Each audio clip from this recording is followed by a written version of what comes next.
ஓய்வு பெற்ற பணியாளர்களுக்கு அந்த பணப்பயன் வழங்குகின்ற இந்த இனிய விழாவிற்கு தலைமையேற்றிருக்கக்கூடிய போக்குவரத்து துறையினுடைய முதன்மை செயலாளர் அவர்களை மற்றும் இந்த நிகழ்ச்சியில கலந்து கொண்டு சிறப்பித்துக் கொண்டிருக்கக்கூடிய இந்த மண்டலத்தினுடைய நிர்வாகிகள்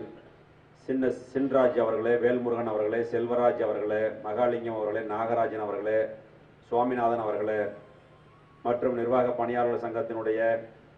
நிர்வாகிகள் செல்வராஜ் அவர்களே, ராஜேஷ் அவர்களே மற்றும் இந்த நிகழ்ச்சியில கலந்து கொண்டிருக்கக்கூடிய அனைத்து தொழிற்சங்கத்தினுடைய பொறுப்பாளர்களே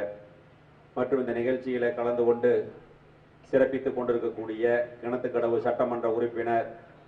அண்ணன் சண்முகம் அவர்களே, சூலூர் சட்டமன்ற உறுப்பினர் அண்ணன் கந்தசாமி அவர்களே, கவுண்டம்பாளையம் சட்டமன்ற உறுப்பினர் அண்ணன் ஆறுகுட்டி அவர்களே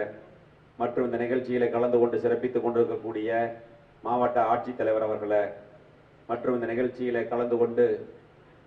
சிறப்பித்து வருகின்றிருக்கவர்களுக்கெல்லாம் அந்த பணப்பயனை வழங்கி சிறப்புரையாற்ற வருகின்றிருக்கக்கூடிய உள்ளாட்சித்துறை அமைச்சர் மாண்புமிகு அண்ணன் வேலுமணியன் அவர்களே மற்றும் இந்த நிகழ்ச்சியில கலந்து கொண்டு சிறப்பித்துக் கொண்டிருக்கக்கூடிய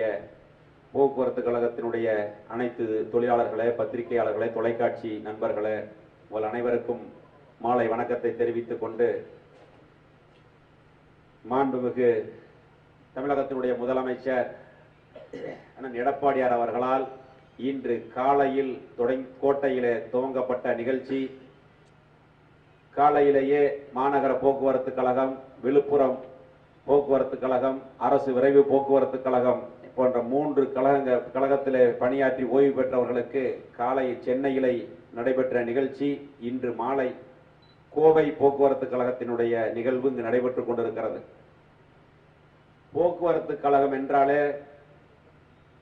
நஷ்டத்திலே இயங்கக்கூடிய துறை என்று பத்திரிகைகளும் தொலைக்காட்சிகளும் சொல்லிக் கொண்டே இருப்பார்கள். இருந்த போதிலும் மக்கள் சேவை செய்யக்கூடிய மிகப்பெரிய ஒரு சேவை துறையாக இருக்கக்கூடிய துறை போக்குவரத்து துறை.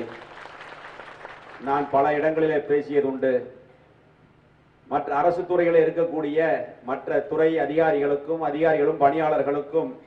விடுமுறை, பண்டிகை என்றால் விடுமுறை இருக்கும். ஆனால் போக்குவரத்து கழகத்தில் பணியாற்றக்கூடிய தொழிலாளர்களுக்கு பண்டிகை அன்றுதான் மிகவும் சிரமமான பணியாக அமையும். அந்த அளவிற்கு தீபாவளியாக இருந்தாலும் சரி, பொங்கலாக இருந்தாலும் இரவு பகல் பாராமல்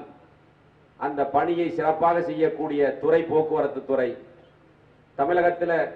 இருக்கக்கூடிய மூலை முடுக்குகள் இருக்கக்கூடிய கிராம